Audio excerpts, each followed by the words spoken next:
Terima kasih untuk Mbak Delima. Sebelumnya Ibu absen terlebih dahulu ya. Mbak Delima hadir, Mbak Hotim ada, Mbak Yunita hadir, Mbak Nadia hadir Bu, Mbak Sesanti hadir, Mbak Safia hadir Bu, Mbak Nisa hadir, Mbak Yosi hadir Bu. Baik, hadir semua ya hari ini. Ya Bu. Nah, di sini kita akan belajar tentang sistem pernapasan. Ibu punya satu gambar. Nah, kalian bisa lihat gambar apa yang ada di depan layar. Menghirup udara, orang bernapas. Betul sekali. Gambar ini adalah orang sedang menghirup udara. Nah, menghirup udara merupakan salah satu dari sistem pernapasan.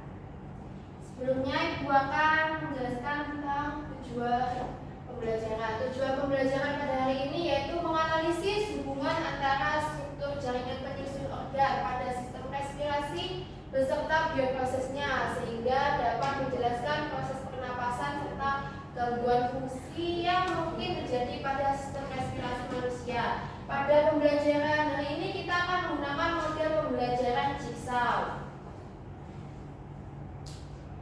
Nah, dalam kode pembelajaran Jigsaw ini ada beberapa sintak. Yang pertama yaitu menyajikan informasi, yang kedua elaborasi, yang ketiga kerja di kelompok ahli, dan keempat kembali ke kelompok asal, dan yang kelima yaitu konfirmasi. Nah, selain itu kita juga menggunakan dimensi profil pelajar Pancasila yaitu bergotong royong. Nah, sekarang kita akan memasuki sintak yang pertama yaitu menyajikan informasi. Di sini Ibu punya gambar. Di sini gambar tentang sistem organ pernapasan yaitu ada hidung, faring, trakea, bronkus, bronkiolus, paru-paru, alveoli, dan diafragma. Nah, ini semua adalah sistem organ pernapasan yang akan kita pelajari pada pagi hari ini. Nah, selanjutnya yaitu kita masuk ke sintak yang kedua yaitu elaborasi. Di sini Ibu akan membagi kalian menjadi dua kelompok, di mana satu kelompok berisi 4 orang.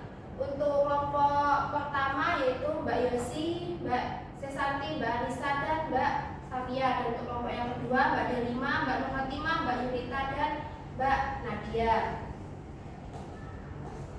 Selanjutnya Ibu akan membagikan LKPD.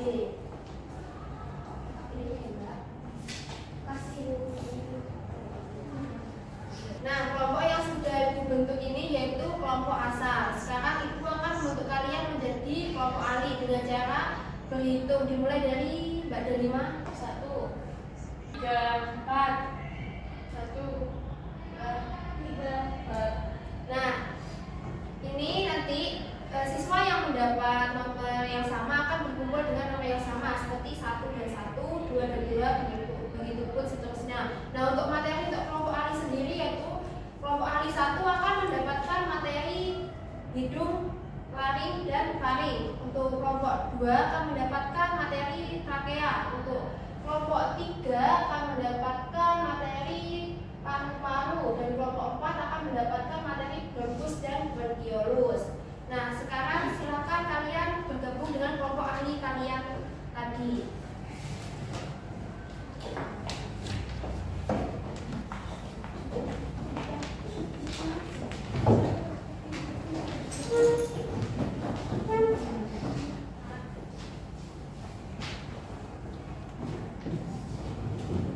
Apakah sudah duduk dengan kelompok ahli masing-masing? Sudah, Bu.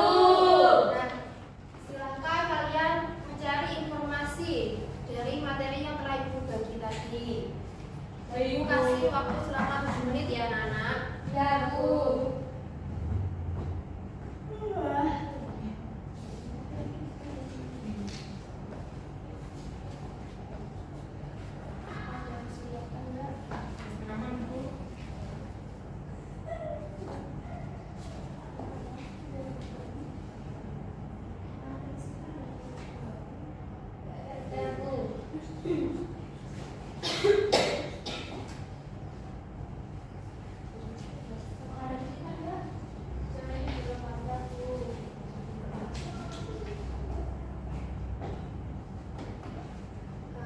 waktunya sudah habis.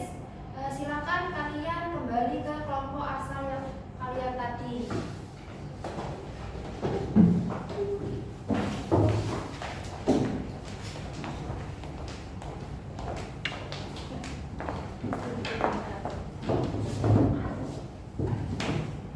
Nah, di kelompok asal ini kalian akan mengerjakan LKPD yang sudah ibu bagi tadi.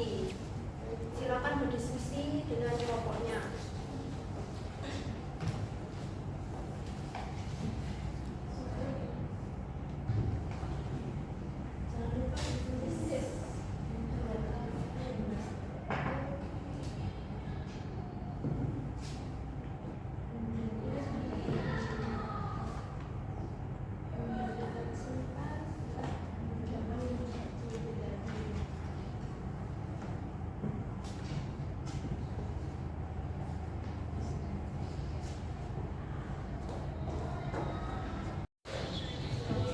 Oke, waktu diskusi sudah habis.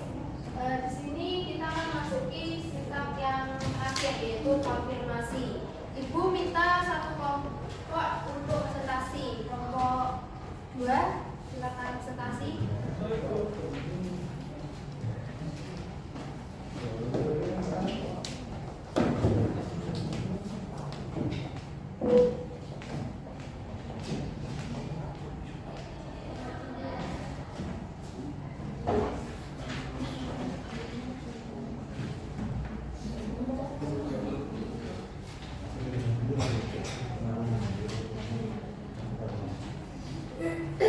Mohon perhatiannya. Assalamualaikum warahmatullahi wabarakatuh. Waalaikumsalam warahmatullahi wabarakatuh. Kami dari kelompok 2 yang beranggotakan saya sendiri Nadia Ulansari. Saya ada 5. Saya Nur. Saya Yunita. Dan di sini saya akan membacakan hasil diskusi dari kelompok kami, yaitu faring dan laring, struktur jaringan utama dan jenis dan ciri-cirinya dari faring, yaitu faring dilapisi oleh pitel silindris atau pipi bersilia dan memiliki otot-otot yang membantu dalam menelan. Laring tersusun atas kartilago atau tulang rawan termasuk epiglotis dan kartilago tiroid, serta dilapisi oleh pitel bersilia dan memiliki pita suara atau vocal cord. Fungsi dari faring dan laring yaitu makanan dan udara, sedangkan laring berfungsi sebagai saluran udara menuju trakea dan tempat pembentukan suara. Epiglotis berperan dalam mencegah makanan masuk ke saluran napas saat menelan.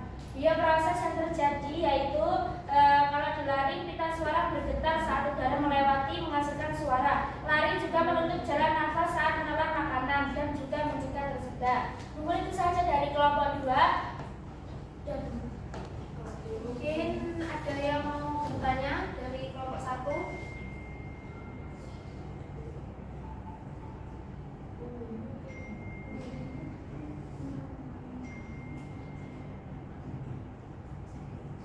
Mungkin dari kelompok 1 ada yang ingin bertanya?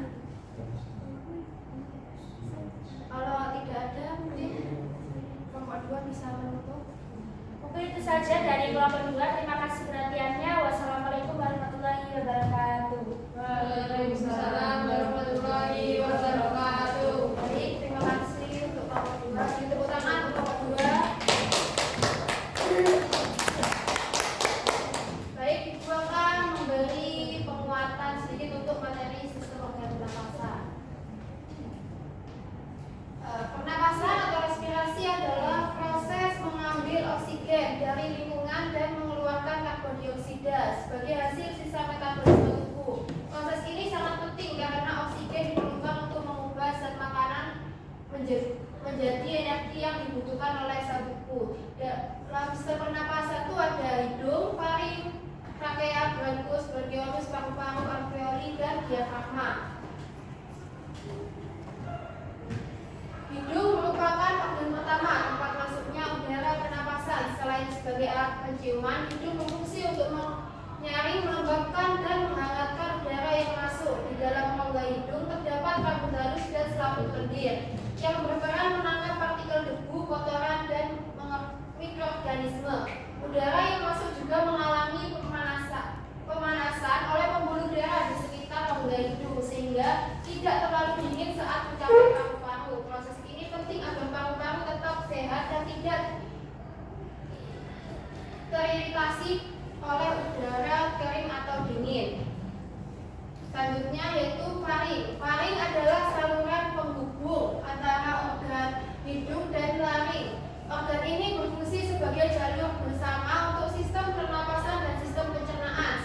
udara dan kanan sama-sama melewati faring. Dalam proses pernapasan, faring menyalurkan udara dari hidung ke laring.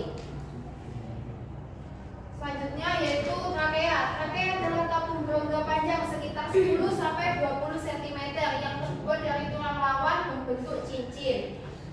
Fungsinya adalah menyalurkan udara dari laring ke bronkus. Trakea dilapisi oleh sel epiter bersilia dan mukosa yang mampu Selanjutnya yaitu paru-paru. Paru-paru adalah organ utama sistem pernapasan yang terletak di rongga dada dan dibungkus oleh selaput pelindung bernama pleura. Manusia memiliki dua paru-paru, kiri dan kanan, yang masing-masing berisi jutaan alveolus. Paru-paru berfungsi untuk menampung udara, mengatur perputaran oksigen dan karbon dioksida, serta menyesuaikan volume udara yang masuk dan keluar. Selanjutnya bronkus. Bronkus merupakan cabang dari trakea yang masuk ke paru-paru kiri dan kanan. Bronkus kemudian bercabang menjadi bronkiolus yang lebih kecil. Fungsi bronkus adalah menyalurkan udara dari trakea ke dalam paru-paru. Selanjutnya yaitu bronkiolus. Bronkiolus adalah cabang-cabang kecil dari bronkus yang mengarah ke alveolus. Struktur ini tidak memiliki cincin tulang rawan, tetapi tetap berperan penting dalam mengatur volume udara yang masuk ke dalam alveolus. Bronkus bertugas mendistribusikan udara secara merata ke seluruh bagian paru-paru. Selanjutnya alveolus. Alveolus adalah kantong udara kecil di ujung bronkiolus yang merupakan tempat utama terjadinya pertukaran gas. Dinding alveolus sangat tipis dan dikelilingi oleh kapiler darah sehingga memudahkan proses difusi gas. Oksigen dari udara akan berdifusi ke dalam darah kapiler, sedangkan karbon dioksida dari darah berdifusi ke alveolus untuk dikeluarkan saat ekspirasi. Selanjutnya yaitu ada mekanisme pernapasan. Yang pertama yaitu ada pernapasan dada. Pernapasan dada adalah jenis pernapasan yang menggunakan otot antar tulang rusuk untuk membantu mengembangkan dan mengempiskan rongga dada. Nah, di pernapasan dada itu ada dua mekanisme, yaitu mekanisme inspirasi. Udara masuk ke lewat hidung, habis itu lewat ke trakea, ke laring, habis itu ke trakea dan masuk ke paru-paru. Otot tulang rusuk. Nah, yang udara masuk ke paru-paru ini, tulang rusuk akan berkontraksi sehingga rongga dada mengembang dan diafragma berkontraksi atau bergerak turun. Yang mekanisme yang kedua yaitu mekanisme ekspirasi. Rongga diafragma relaksasi atau bergerak naik, otot tulang rusuk relaksasi sehingga rongga dada mengempis dan kemudian udara keluar. Yang selanjutnya yaitu pernapasan perut. Pernapasan perut atau pernapasan diafragma adalah jenis pernapasan yang mengadakan kontraksi dan relaksasi otot diafragma, yaitu otot berbentuk kuba yang membatasi rongga dada dan perut. Di pernapasan perut ini juga ada dua, yaitu inspirasi dan ekspirasi. Untuk ekspirasi, udara masuk, setelah itu otot diafragma akan kontraksi, diafragma mendatar, volume rongga dada akan membesar. Nah, untuk yang ekspirasi, otot diafragmanya itu akan relaksasi, otot perut kontraksi, diafragma melakukan ke rongga dada, volume rongga dada mengecil dan setelah itu udara keluar. Apakah ada yang mau ditanyakan anak-anak di sini? Tidak, Bu. Nah, berhubung tidak ada yang ditanyakan, di sini Ibu mempunyai post test. Silakan kalian scan barcode yang ada di atas.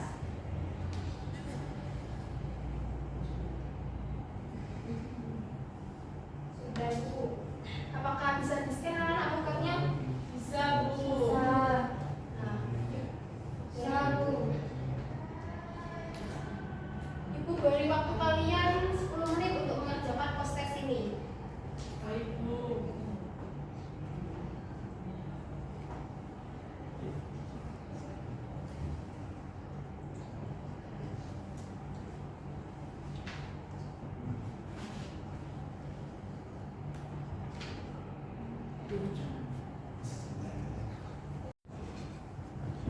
Oke, waktu untuk mengerjakan poster sudah selesai, sudah habis. Di sini Ibu meminta kalian untuk refleksi tentang pembelajaran pada pagi hari ini. Bagaimana pembelajaran pagi hari ini anak-anak? Menyenangkan, Bu.